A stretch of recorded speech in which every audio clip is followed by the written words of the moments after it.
melestarikan tradisi dan budaya bangsa, meningkatkan daya saing produk dengan selera global melalui pengembangan inovasi dan kreativitas, serta meningkatkan hubungan kemitraan dan kerjasama dengan lembaga nasional dan internasional di bidang industri kerajinan.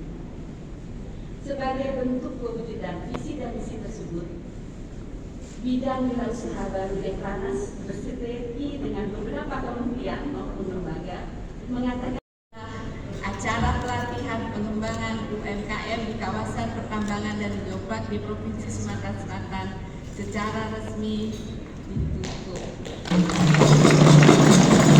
Baik, kita demikian workshop pengembangan UMKM sekitar wilayah Lampung dan geopark di Provinsi Sumatera Selatan secara resmi telah ditutup oleh para wirausaha baru Deklarnas.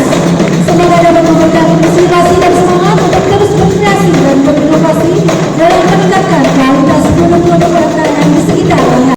Beserta pengurus lainnya, Kepala BPSDM Geologi Mineral dan Batubara Bapak Ismu, Kepala Biro Kementerian ESDM Ibu Jamil, para narasumber ada Bapak Adi Mudaha, kemudian Bapak Freddy Kriswandra, para instruktur, para asisten instruktur, undangan dan para peserta workshop yang berbahagia.